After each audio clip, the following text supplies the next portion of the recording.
கர்த்தருடைய பரிசுத்த நாமம் மகிமைப்படுவதாக. கர்த்தருடைய கிருபையினாலே இம்மட்டுமாய் நம்மை தாங்கி அவர் நடப்பித்து வருகிறார். இன்றைய தினத்திலும் நாம் பேதுரு எழுதிய முதல் நிருபத்தை நாம் தியானிக்கப் போகிறோம். கடந்த நாட்களிலே பேதுருவனுடைய வாழ்க்கை வரலாறு எப்படி இருந்தது, அவர் எப்படியாக ஆண்டவராக இயேசு கிறிஸ்துவை சந்தித்தார், யார் அழைத்து வந்தார்கள், அதற்கு பிறகு அவர் ஆண்டவரை விட்டு விலகிப்போன காரியங்களையும், கர்த்தர் அவரை விடாமல் பின்தொடர்ந்து அவருக்காக ஜெபித்து அவரை திரும்பவும் தன்னுடைய ஊழியத்தில் இணைத்து, என் ஆடுகளை மேய்ப்பாயாக, என் ஆட்டுக்குட்டிகளை மேய்ப்பாயாக என்று கர்த்தர் ஒரு பொறுப்பை பேதுருவனிடத்தில் கொடுத்தார். அதற்கு பிறகு அவர் அங்கிருந்து புறப்பட்டு எருசலேமிலே, யூதேயாவிலே பல இடங்களில் அவர் ஊழியம் செய்ததாக நாம் கடந்த நாட்களிலே பார்த்தோம். அதற்கு பிறகு அவர் இந்த பேதுரு எழுதிய முதல் நிருபம் ஏன் எழுதினார் என்கின்ற காரியங்களை சிலவற்றை தியானித்தோம்.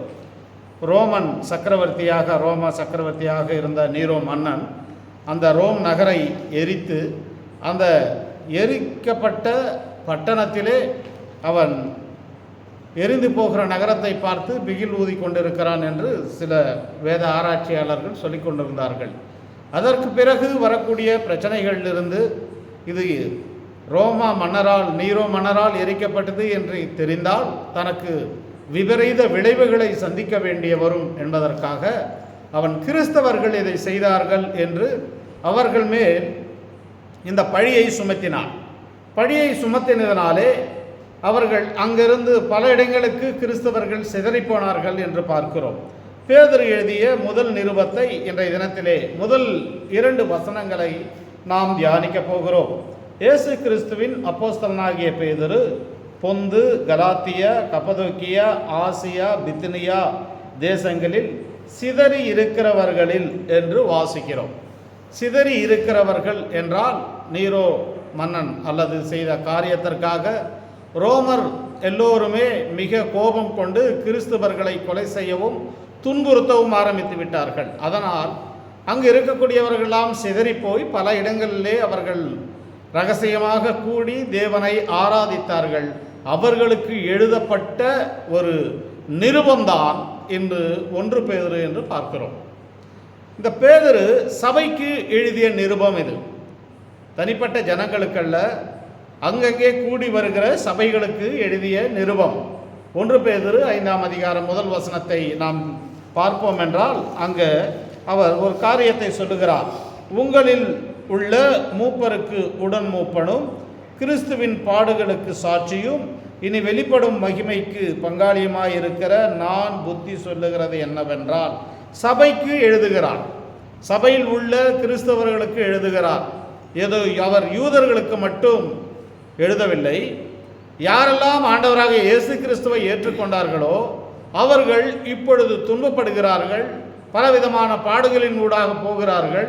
ஆகையால் அவர்கள் ஆதரிக்கும்படியாக, நிலைநிறுத்தும்படியாக, பலப்படுத்தும்படியாக இந்த நிருபத்தை எழுதினார். ஆகையாலே இந்த முதல் நிருபத்திலே முதல் வசனத்திலே பார்க்கும் பொழுது சொல்லப்பட்ட அந்த தேசங்கள் எல்லாம் ரோமா சாம்ராஜ்யத்திற்குள் இருக்கக்கூடியது. இன்றைய தினத்திலே டர்க்கி என்கின்ற ஒரு தேசம் இருக்கிறது, அதற்குள் அடங்கக்கூடிய தேசங்கள். 2ஆம் வசனத்தை பார்ப்போம். பிதாவாகிய தேவனுடைய முன்னறிவிப்பின்படியே ஆவியானவரின் பரிசுத்தமாக்குதலினாலே கீழ்ப்படிதலுக்கும் இயேசு கிறிஸ்துவனுடைய இரத்தம் தெளிக்கப்படுதலுக்கும் தெரிந்து கொள்ளப்பட்ட பரதேசிகளுக்கு எழுதுகிறதாவது, கிருபையும் சமாதானமும் உங்களுக்கு பெருகக்கடுவது. நாம் இந்த 1 பேதுருக்குள் போய் தியானிப்பதற்கு முன்பாக அதனுடைய அடித்தளம், ஃபவுண்டேஷன் என்ன என்பதை முதல் புரிந்து கொள்ள வேண்டும். இந்த வசனத்தை தியானிக்காமல் நாம் உள்ளே போவோம் என்றால் அது நமக்கு புரியவே புரியாது. நாம் யார், நம்மை ஏன் ஆண்டவர் ரட்சித்தார்? இந்த உலகத்திலே அநேக ஜனங்கள் இருக்கிறார்கள். எங்கேயோ பிறந்து எங்கேயோ வளர்ந்து இருக்கக்கூடிய நம்மை அவருடைய இரத்தத்தினாலே கழுவி பரிசுத்தப்படுத்தி ஒரு சபையாக நம்மை கூட்டி சேர்த்திருக்கிறார் என்றால் அதனுடைய ரகசியம் என்ன என்பதை அந்த கிறிஸ்தவர்கள் புரிந்து கொள்ள வேண்டும் என்பதற்காக பேதுரு முதலாவதாக ஆரம்பிக்கிறார். பிதாவாகிய தேவனுடைய முன் அறிவிப்பின்படியே தேவன் நம்மை முன்குறித்திருக்கிறார். உலக தோற்றத்துக்கு முன்னே நம்மை தேவன் முன்குறித்திருக்கிறார். பேதுரு சொல்லும் பொழுதெல்லாம் இந்த வார்த்தைகளை நாம் கவனிக்க வேண்டும். அப்போஸ்தலர் நடபடிகள் 2ஆம் அதிகாரம் 23ஆம் வசனம். அப்போஸ்தலர் நடபடிகள் 2ஆம் அதிகாரம் அப்படி இருந்தும் அவருடைய முன்னறிவிப்பின்படியும் அதே வார்த்தையை தான் இங்கேயும் பயன்படுத்துகிறார். அவருடைய முன்னறிவிப்பு, தேவனுடைய ஆலோசனை, இது எல்லாம் பரிசுத்த ஆவியான தேவனும் குமாரனாகிய கிறிஸ்துவும் பிதாவாகிய தேவனும் மூவருமாக சேர்ந்து ஒரு மனிதனுக்குள்ளே ரட்சிப்பின் காரியத்தை கொண்டு வருகிறார் என்பதை இங்கே மிக தெளிவாக சொல்லப்படுகிறது. அப்போஸ்தலர் நடபடிகள் நாம் வாசித்த 2ஆம் அதிகாரம் 23ஆம் வசனத்திலே அவர் முன்னறிவிப்பின்படி என்று சொல்லப்படுகிற அந்த வார்த்தை, அங்கே நீங்கள் தான் அவரை கொலை செய்தீர்கள் என்று எழுதப்படுகிறது. திரும்பவும் வாசிப்போம். அது அப்போஸ்தலர் 2ஆம் அதிகாரம். அப்படி இருந்தோம் தேவன் நிர்ணயித்திருந்த ஆலோசனையின்படி அவருடைய முன்னறிவிப்பின்படியும்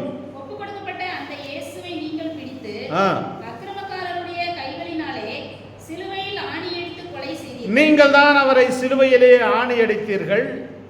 நீங்கள் குற்றவாளிகள் தான். ஆனால் இது முன்னறிவிப்பின்படி உலக தோற்றத்துக்கு முன்பே இது தீர்மானிக்கப்பட்டது. ஒரு ரட்சிப்பின் காரியம் என்பது ஒரு மனிதனுக்குள் நடக்கிறது என்றால் அந்த மனிதனை தேவன் முன்குறித்திருக்கிறார் என்பது அதனுடைய பொருள். ஆகையாலே இயேசுவை சிலுவையில் அறைய ஒப்பு கொடுத்தது பிதாவாகிய தேவன் என்பது அதனுடைய பொருள். அதை திரும்பவும் இப்பொழுது நினைப்பூட்டுகிறார் பேதுரு 2ஆம் வசனத்திலே. பிதாவாகிய தேவனுடைய முன்னறிவிப்பின்படியே பிதாவாகிய தேவன் இங்கே செயல்படுகிறார். இரண்டாவதாக ஆவியானவரின் பரிசுத்தமாக்குதலினாலே யாரையெல்லாம் பிதாவாகிய தேவன் நியமித்திருக்கிறாரோ, முன்குறித்தாரோ, அவர்களை பரிசுத்த ஆவியானவர் பரிசுத்தமாக்குகிறார். பிதாவாகிய தேவன் எங்கே முன்குறித்தார்? யோவான் 17ஆம் அதிகாரம். யோவான் 17ஆம் அதிகாரம். யோவான் 17ஆம் அதிகாரத்திலே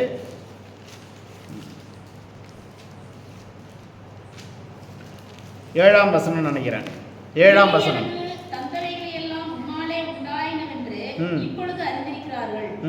நீர் எனக்கு கொடுத்த வார்த்தைகளை நான் அவர்களுக்கு கொடுத்தேன். அவர்கள் அவைகளை ஏற்றுக்கொண்டு நான் உம்மிடத்திலிருந்து புறப்பட்டு வந்தேன் என்று நிச்சயமாய் அறிந்து. 6ஆம் வசனம் வாசிக்கலாமே. நீர் உலகத்தில் தெரிந்தெடுத்து எனக்கு தந்த மனுஷருக்கு உம்முடைய நாமத்தை நீர் அவர் ஜெபிக்கும் பொழுது சொல்லுகிறார், நீர் உலகத்திலே தெரிந்தெடுத்து எனக்கு தந்த மனுஷர்களை. அதனுடைய பொருள் என்னென்றால், ஆண்டவராகிய இயேசு கிறிஸ்துவனிடத்திலே பிதாவாகிய தேவன் முன்குறித்தவர்களை கொடுத்திருக்கிறார். நீயும் நானும் என்ற தினத்திலே இங்கே அமர்ந்திருக்கிறோம் என்றால் இது பிதாவாகிய தேவன் உலக தோற்றத்துக்கு முன்னே நம்மை முன்குறித்ததனாலே ஆண்டவராகிய இயேசு கிறிஸ்துவனிடத்திலே நம்மை அவர் ஒப்பு கொடுத்தார். ஒப்பு கொடுத்தவர்களை பரிசுத்த ஆவியானவர் பரிசுத்தமாக்குகிறார். இந்த புரிதல் இல்லாமல் நாம் ரட்சிப்புக்குள் வந்தோம் என்றால் ஏதோ நாம் மற்றவர்கள் சொல்லுகிறதை காட்டிலும் அல்லது அற்புத அடையாளங்களை பார்த்து வந்தவர்களைப் போல இருப்போம். அப்படி இல்லாதபடிக்கு கர்த்தர்தாமே நமக்கு அந்த தெளிவை தருகிறார்.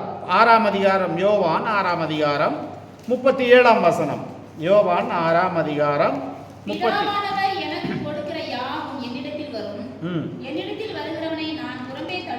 பிதாவானவர், நல்லா வாசிங்க, பிதாவானவர் எனக்கு கொடுக்கிற யாவும் என்னிடத்தில் வரும், என்னிடத்தில் வருகிறவனை நான் பிதாவானவர் குமாரனாகிய கிறிஸ்துவனிடத்திலே முன்குறித்தவர்களை கொடுக்கிறார். முன்குறித்தவர்களை கொடுக்கிற எபேசியர் முதல் அதிகாரம். எபேசியர் முதல் அதிகாரம் 4ஆம் வசனம். எபேசியர் முதல் அதிகாரம்.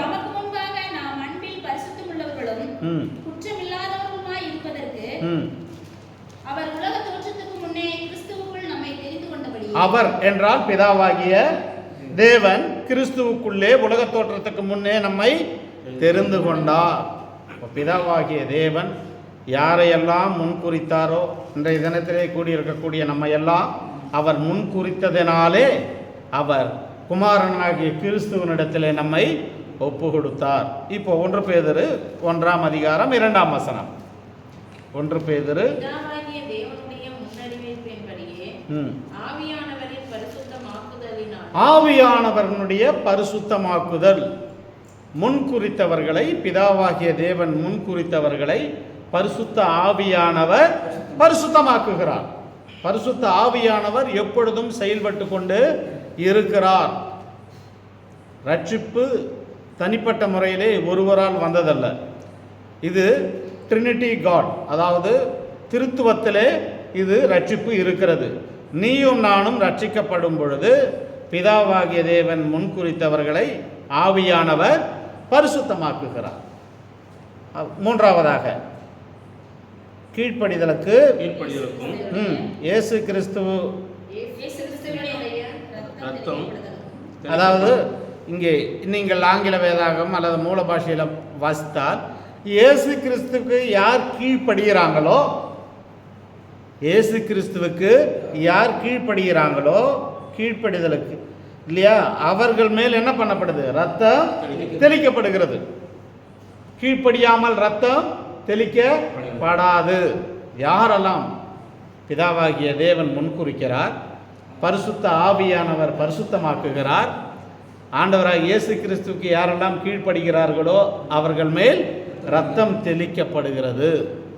பேதுரு ஒரு அருமையாக பேசிக் ஃபவுண்டேஷன் என்று சொல்லப்படுகிற இந்த அடித்தளத்தை முதலாவதாக ஆரம்பிக்கிறார். இந்த நிருபத்தை எழுதும் பொழுது, எனக்கு பிரியமானவர்களே, நீங்கள் முதல் தெரிந்து கொள்ள வேண்டும் என்றால் நீங்கள் எப்படி இந்த ரட்சிப்புக்குள் வந்தீர்கள் என்பதை நீங்கள் தெரிந்து கொள்ள வேண்டும் என்பது இங்கு சொல்லப்படுகிறது.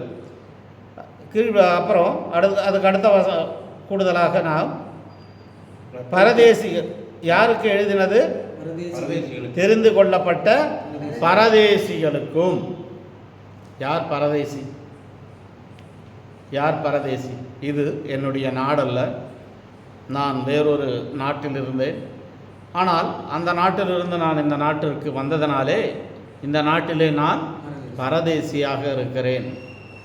ஆபிரகாம் 23ஆம் அதிகாரத்திலே, ஆபிரகாம் ஆதியாகமம் 23ஆம் அதிகாரம் முதல் 2 வசனங்கள்.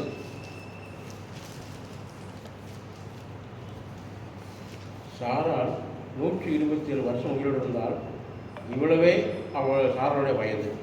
கானாந்தேசுள்ள எபிரோன் என்னும் கீரியாத் அர்பாவிலே சாராள் மரித்தால், அப்பொழுது ஆபிரகாம் வந்து சாராளுக்காக புலம்பி அழுதான். பின்பு ஆபிரகாம் பிரேதம் இருந்த இடத்திலிருந்து எழுந்து போய் ஏத்தியன் புத்திரரோடு பேசி, நான் உங்களிடத்தில் அந்நியனும் பரதேசியுமாய் இருக்கிறேன்.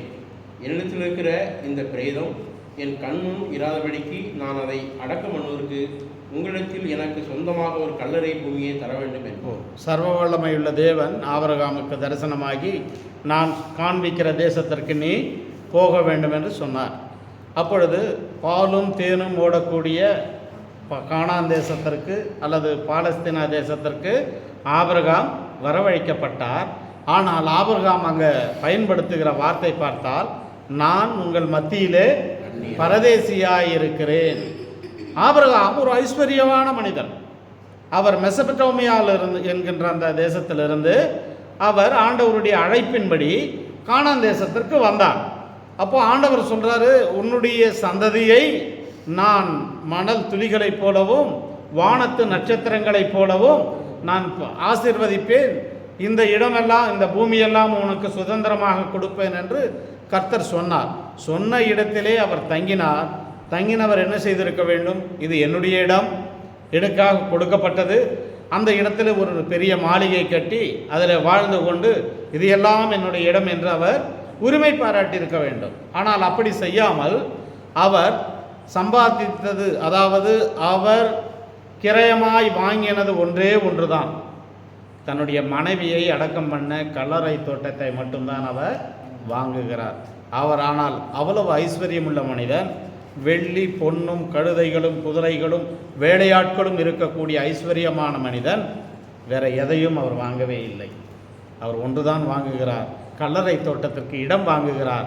அங்கே இடம் வாங்கும் பொழுது ஏத்தின் புத்திரரோடு சொல்லுகிறார், நான் உங்கள் மத்தியிலே பரதேசிய அந்நியனும் பரதேசியாக இருக்கிறேன். அப்போது என்னுடைய தேசம் இது அல்ல. நான் மெசபடோமியாவில் இருந்தேன், இப்போ உங்கள் மத்தியிலே பரதேசியாக இருக்கிறேன். மோசே 7ஆம் அதிகாரத்தில், யாத்திராகமம் 7ஆம் அதிகாரத்தில் பார்க்கும் பொழுது தனக்கு ஒரு மகன் பிறக்கிறான். மகன் பிறந்த பொழுது நான் அந்நிய தேசத்திலே பரதேசியாக இருந்தேன் என்று அவனுக்கு கெர்ஷோம் என்று பெயரிடுகிறதாக பார்க்கிறோம். அந்நிய தேசத்திலே. அப்போது அந்நிய தேசம் என்றால் அவர் எந்த தேசத்தார்? அவர் எகிப்திலே இருக்க வேண்டியவர். ராஜாவுக்கு பிள்ளைகள் இல்லாமல் இருந்தார்கள் பார்வோனுக்கு. ஆகையால் அந்த இடத்திற்கு அடுத்தபடியாக மோசே வர வேண்டும். ஏனென்றால் குமாரத்தினுடைய குமாரன், வளர்க்கப்பட்டவன். ஆனால் அதை விட்டு இப்பொழுது மீதியானர்கள் தங்கக்கூடிய இடத்திற்கு வந்து அவர்கள் மத்தியிலே இருந்து அவருடைய ஈத்ரோ என்கின்ற அவருடைய மகளை திருமணம் செய்து கொண்டார். அங்கு ஒரு சிப்போராளை திருமணம் செய்து கொண்டு அவர்களுக்கு ஒரு குழந்தை பிறக்கிறது. அந்த குழந்தைக்கு கெர்ஷோம். ஏன் கெர்ஷோம் என்றால் அந்நிய தேசத்திலே நான் பரதேசியாக இருந்தேன். இது என்னுடைய நாடல்ல, நான் ரட்சிக்கப்பட்டேன். ஆனால் இங்கே நான் அனுப்பப்பட்டவன். நம்ம எல்லோருமே இங்கே அனுப்பப்பட்டவர்கள். நம்முடைய நாடு எங்கே இருக்கிறது? என்னுடைய குடியிருப்பு பரலோகத்தில் இருக்கிறது. சீனியர், அதாவது சிட்டிசன்ஷிப், குடியுரிமை என்பார்கள். குடியுரிமை என்பது என்னுடைய பாஸ்போர்ட்டு, பரலோகத்துக்குரிய பாஸ்போர்ட் வைத்திருக்கிறேன். இங்கு சில நாட்கள் தங்கி இருக்க வந்திருக்கிறேன். கர்த்தருடைய ராஜ்யத்திற்காக வேலை செய்ய நாம் அனைவரும் இந்த இடத்தில் வந்திருக்கிறோம். இந்த இடம் நமக்கு சொந்ததல்ல. நாம் எல்லோருமே இங்கே பரதேசிகள் தான். நாம் எல்லோருமே இங்கே பரதேசிகளாகத்தான் இருக்கிறோம். ஆபிரகாமை குறித்து எபிரேயர் 11ஆம் அதிகாரத்தில் எழுதும் பொழுது இன்னும் மிக தெளிவாக எழுதுகிறார். எபிரேயர் 11ஆம் அதிகாரம்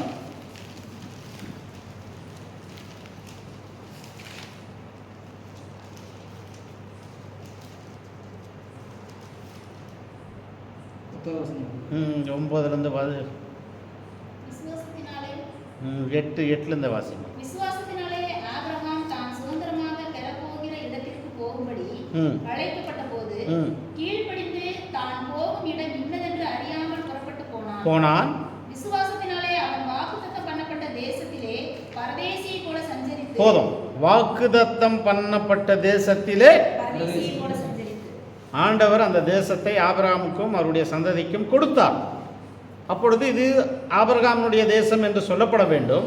ஆனால் ஆபிரகாமுக்குள்ளே என்ன இருக்கிறது என்றால், இதுவும் என்னுடைய தேசம் அல்ல, இது என்னுடைய தேசம் அல்ல.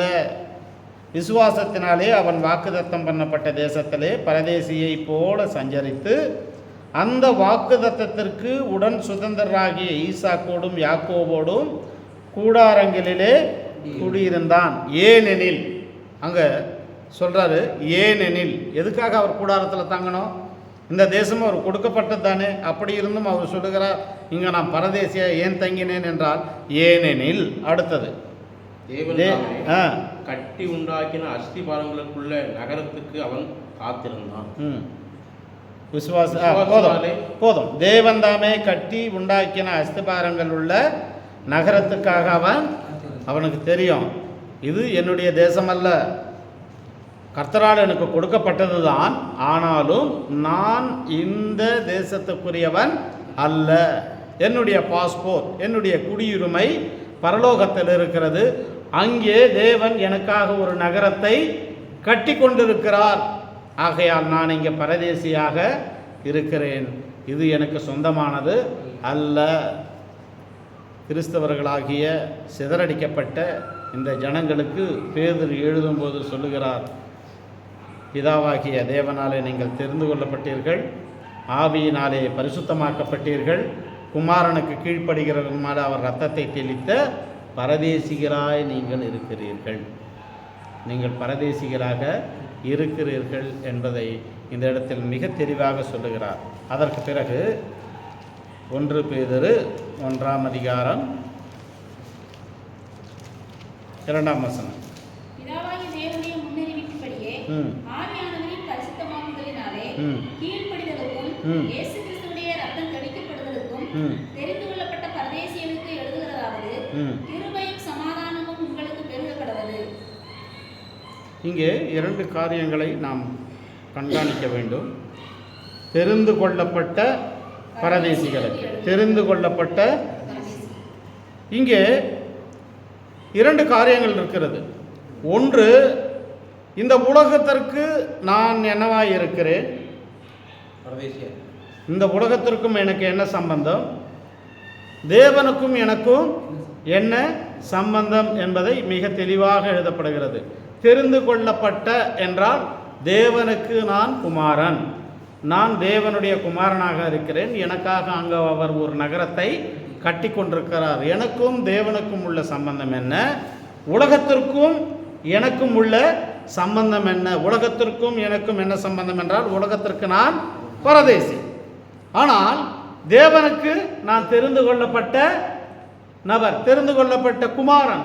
நான் உலகத் தோற்றத்துக்கு முன்னே அவர் என்னை தெரிந்து கொண்டார். இதை நாம் புரிந்து கொள்ள வேண்டும். இதை புரிந்து கொண்டால் மட்டும்தான் நாம் தேவனுடைய வீட்டிலே, அதாவது கர்த்தருக்குரிய காரியங்களிலே, தேவனுடைய ராஜ்யத்திற்காக, இந்த உலகம் எனக்கு சொந்தமானதல்ல, இந்த இடம் எனக்கு சொந்தமானதல்ல, நான் என்றாகிலும் ஒரு நாள் என்னுடைய தேசத்திற்கு போயாக வேண்டும், எனக்காக அவர் ஒரு நகரத்தை கட்டி கொண்டிருக்கிறார் என்பதை புரிந்து கொண்டால் நம்முடைய ரட்சிப்பை குறித்து நாம் மிக தெளிவாக புரிந்தவர்களாக காணப்படும்.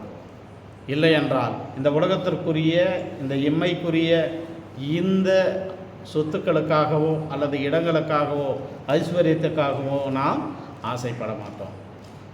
எனக்கு பிரியமான கிறிஸ்தவ ஜனமே, நீங்கள் ஏன் இந்த பாடுகளின் ஊடாக போகிறீர்கள் என்பதை குறித்து பேதுரு எழுதும் பொழுது முதல் அடித்தளம் போடுகிறார். முதல்ல நீங்கள் எப்படி ரட்சிப்புக்குள்ளே வந்தீங்க, எப்படி ரட்சிப்புக்குள்ளே வந்தீங்க, பரதேசிகளுக்கு எழுதுகிறார். கிருபையும் சமாதானம் உங்களுக்கு பெருக கடவது.